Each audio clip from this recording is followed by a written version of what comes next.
Hey, it's Canelo. The ring have a huge announcement, so make sure you follow the ring.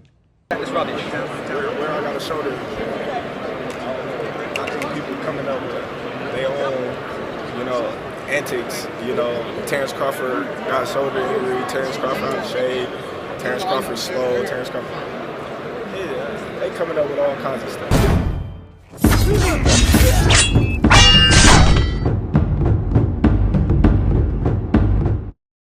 Terence Crawford questions who came up with the notion that the small man can't beat the good big man.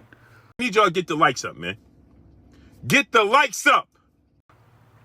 And yeah, y'all, it's fight week, man. It's fight week. I mean, nothing else is going on in boxing but Canelo and Crawford. So if you're looking to talk some other boxing, you're going to be sadly mistaken because this is boxing right now. Canelo versus Crawford is the hottest thing smoking in boxing, and nobody's going to be talking about anything else probably for about a good 2 weeks even after this thing happens, right? Until we get the next big event. But Terence Crawford, Canelo Alvarez had their grand arrival. Both fighters showed up on the scene looking sharp and looking mean. And look, man, we got to get on with this thing. Terence Crawford questions who came up with the notion that the small fighter can't be up the big fighter. Check it out. Are you aware, I assume you are, but let me ask, of the old adage in boxing, the great big man beats the good big man beats the good little man? But that's what they say, but it's not always the case. When you look at all the great little mans that moved up in weight, they beat the great big man. A lot of people, they running with that narrative. Who came up with that? Well, they just noticed through the years, man, for 100 years, you're right, there have been examples. I'm saying, who came up with that? I don't know if there was a...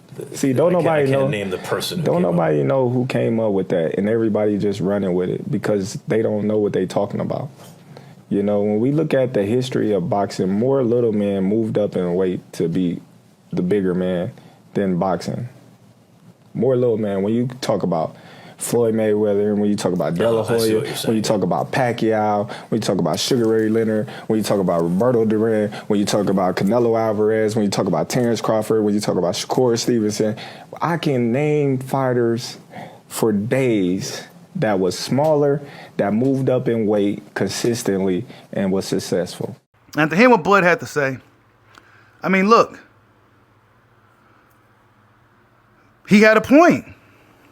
Who came up with that? Like, we never really sat there and thought about that.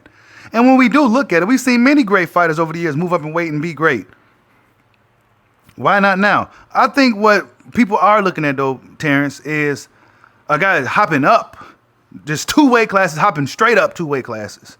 You know what I'm saying? Instead of gradually moving up. I think that's what Max Kellerman may have meant. I think that's what people mean when they move up and the great big man beat the great little man. Because we have seen guys pound for pound move up and do great things. But to just hop up 2 weight classes, that's a little, we haven't seen it too much, to be honest, right? But he do got a point. We do see guys move up in weight and go up there and show the world that they're great. But he also showed everybody that he's actually in shape. They say that's fake. Come on now. Come on, man. We working, man. That's a little hard work. It ain't nothing.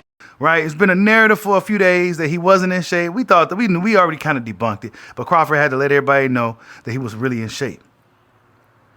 And Canelo Alvarez appears to be in some shape as well. He seemed to be pretty quiet this whole little fight week, I don't know. Canelo Alvarez got to ask this question, though.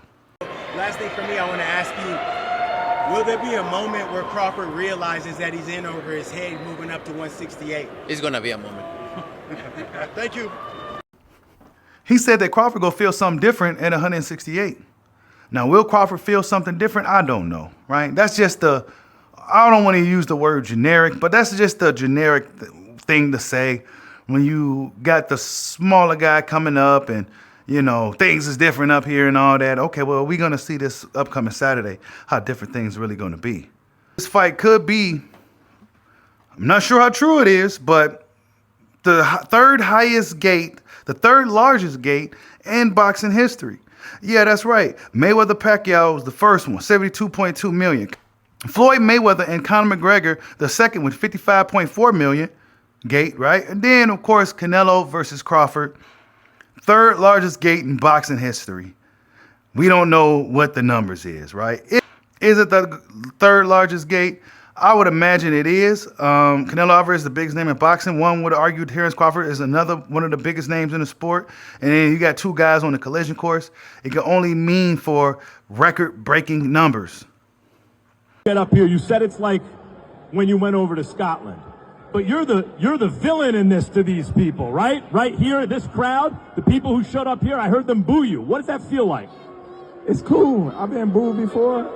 Hey, listen, they can't fight for him, so it don't matter. And when they say you're gonna run, what do you have to tell them? I already said it before. Before we got here, I said, I'm gonna run upside his head. So he's gonna run, but upside Canelo's head. But Terence Bud Crawford also was getting booed during the grand arrival. Yeah, that's right. Bud Crawford was getting booed by a plethora of Canelo Alvarez fans, and he seemed to be relishing in the moment of being the villain of this fight. Yeah, that's right. Terence Bud Crawford is also the villain of this fight. He was getting boos, and it was almost like he was at a WWE event. It was a great thing to see.